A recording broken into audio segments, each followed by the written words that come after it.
What's going on, everybody, and welcome back to Comic Breakdown. In this video, we are jumping into Planet Hulk Worldbreaker issue number 5. This will be the final issue. As we bring this story to a close, what we have seen is the Grand Priestess trying to take out any green-skinned people that live on Sakaar. She wants to eliminate them from the planet. But we have Amadeus, She-Hulk, Korg, and the original himself, Bruce Banner, who are here to stop the destruction of this planet once again. So make sure you guys have subscribed to the channel, make sure that you like this video, and with that being said, let's dive into this breakdown. Alright gang, so we stand on the precipice of the destruction of this planet. The priestess is breaking the planet itself apart. They need to find whatever machine she is using to do this and destroy it. And so of course, everybody looks to Amadeus. No one's got a bigger brain for this kind of thing than him. They want him to try and triangulate where this is all coming from. And while he says he hasn't pulled these kind of tricks out for centuries, that they can't see all the variables. If he does something and it goes wrong, he fears what it might mean for this planet. But Banner lets him know that if you do nothing, then we already know the outcome. Reluctantly, he puts his hand to the ground, and he begins to calculate. Meanwhile, elsewhere on the planet, we see that the Grand Priestess and her followers, they're kind of having a falling out. Because the Grand Priestess, she commands that this world needs to be purged. And everybody is going to be fighting. Everybody is going to be on the front lines. And while they say that they're not monsters, that they don't want to kill, they don't want to hurt anybody, the Grand Priestess, she recognizes that every time they imprisoned or exiled or killed one of them,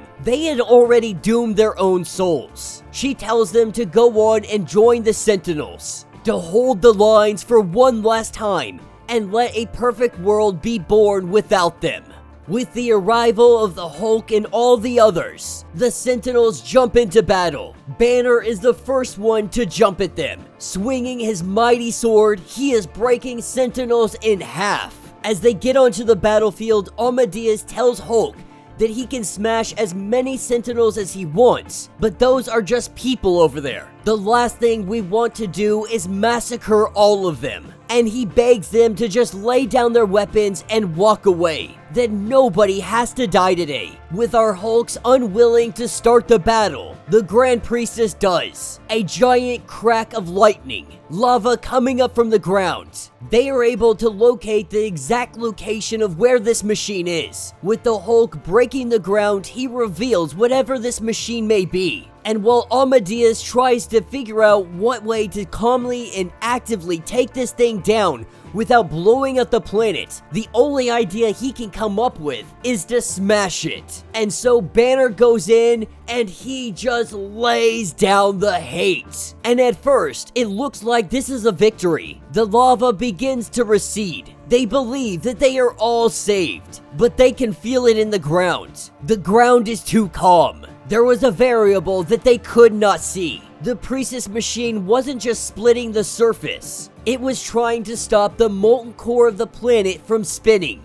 And with the Hulk smashing the machine, they gave it the last bit of energy it needed to do exactly that. Without that molten core spinning, the planet's protective magnetic sphere, it begins to break apart. Cosmic rays start to come down and they start to incinerate everything. As Amadeus apologizes to his grandchildren, we see a cosmic ray come down. That is when Tala jumps in the way of it, having the unique ability of being able to absorb such punishment. Even She-Hulk is surprised that this girl is alive. Recognizing that this is too much, both Amadeus and She-Hulk come to join in. They hold it off for as long as they can. But this is when the Hulk, he cracks the ground, believing that too many people are burning, when it should only be him. And so the Green Scar goes to the very core of this planet, and he does what he does best. He uses that strength. He breaks his way to the very center, and the Hulk literally reignites the molten core. He gets it spinning again.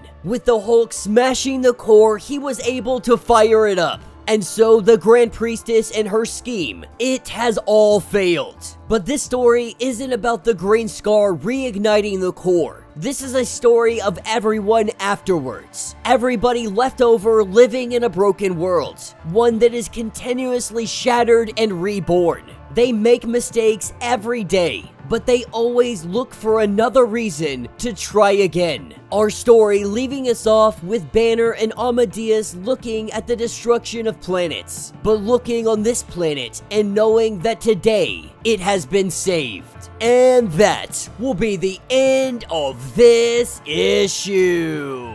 So let me know what you guys think down in the comments. If I'm being honest, I was very disappointed with this series. Not as much as I was with Spider-Man, not to say that this wasn't a good story, it just kind of felt bland. If we're gonna compare it to what came first, if we compare it to Planet Hulk, this continuation, it really just felt more like a money grab.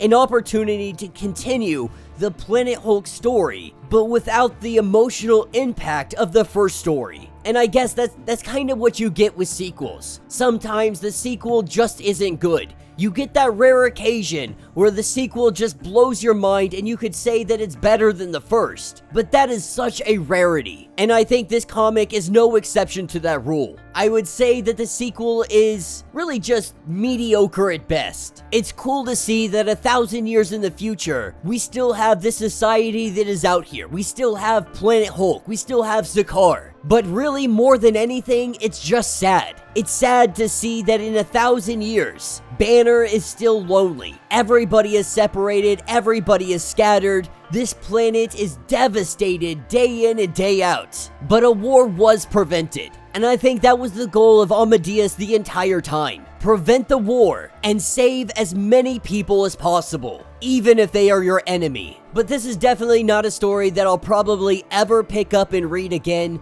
To be honest, I'll probably forget about it in about 6 months. It's just not memorable. It didn't have a huge impact. The artwork was enjoyable. It was cool to see some of it, but some of the artwork was a little silly as well. But let me know your thoughts. Let me know your theories. If you would like to get completely caught up on everything going on with Planet Hulk, be sure to check out the link in my description as well as the top of this video. It will get you completely caught up on everything going on with this series. If you would like to support the channel, you can always do so by joining the channel membership. Much like Patreon, having multiple different tiers, from $1 to $50, from loyalty badges to getting comics every single month. Not only does this help out the channel tremendously, but you are getting tons of perks in the process. If you are unable to do that, do me a favor, subscribe to the channel, like this video, hit that notification bell, and with that being said, until the next breakdown.